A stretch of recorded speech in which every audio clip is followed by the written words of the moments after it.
Hey guys, welcome back to another video. Welcome back to Sacks in the Morning. I'm your host Caleb, and Newcastle United have had a £45 million bid for Anthony Elanga rejected by Nottingham Forest. This was broken by David Ornstein, has been further followed by other journalists, Daily Mail, Sky Sports, etc.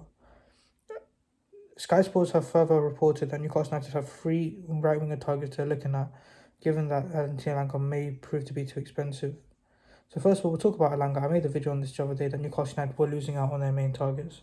Elanga is somebody that, he seems like a perfect Eddie Howe player. He's hardworking, he's great in transition. Newcastle United play great offensive, counter-attacking football against sort of bigger sides, home and away.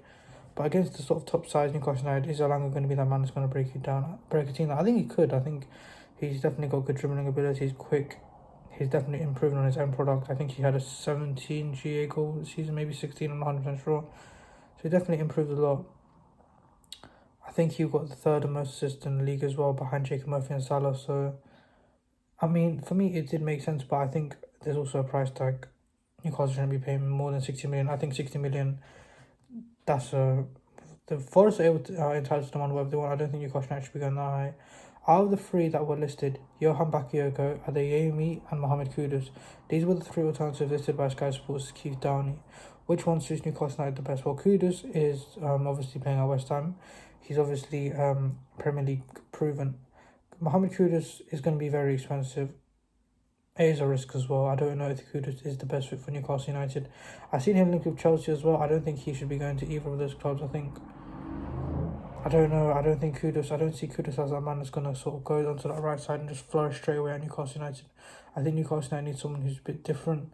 They need someone who's quick. Kudus is that. They need someone who's got a better end product. I think Kudus, he always had a poor season, but West Ham had a poor season. I think Newcastle United needs someone with European experience as well. That links me to the other two, Johan Bakayoko and Adeyemi. Bakayoko is a cheaper option. PSV have been, apparently they're willing to sell him for around 20 million, maybe even less than that. I've seen other clubs like Aston Villa being linked with him. I think he's got bags of potential, but I think he's very raw. From what I've seen of Bakayoko, he's an absolute beast. He's very physically strong. He's physically quick. He's got decent end products as well. But he is raw, I'm not going to lie. If Newcastle United want someone to come in now, Adeyemi out of those three is probably the most exciting. Adeyemi can play on the left, he can play on the right. He's 23 years old. The sticky point though is whether he would be open to a move to Newcastle United. I think Borussia Dortmund would cash in for the right price. It's going to be expensive. Again, all three. Bakayoko is definitely the cheapest out of these three. I think Adeyemi could be hitting maybe 50 million maybe. But he's got European experience. Obviously, his Champions League final. We all know what happened in the Champions League final when he took it around Courtois. He took it too heavily, maybe cost Dortmund in that game.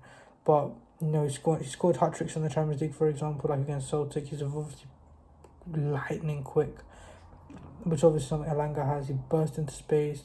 He's a good dribbler as well. He's a really good dribbler, which I think Newcastle United are going to need against the low blocks. And he's able to run in behind. We remember that solo dribbling goal scored against Chelsea a couple of years ago in the Champions League.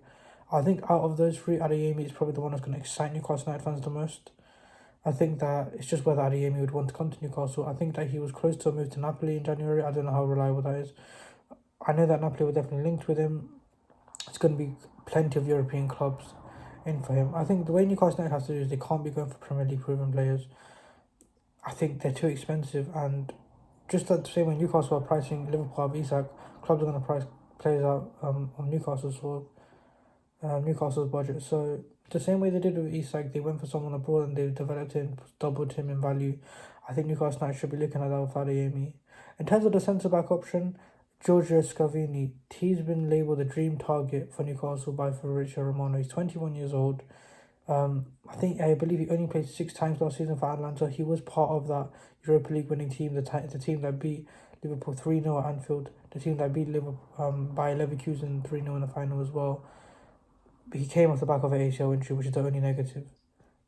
That for me is Newcastle have had troubles with their backline. Sven Botman's very injury prone.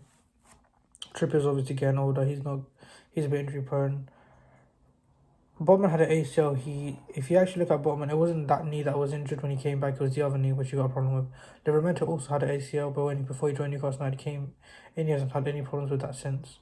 So, given that Scavini's 21 years old, whether Atlanta wins, so that's a different story. But Newcastle United can do this too. I think they should. I don't think they should look at the ACL too much in the sense that he's very young.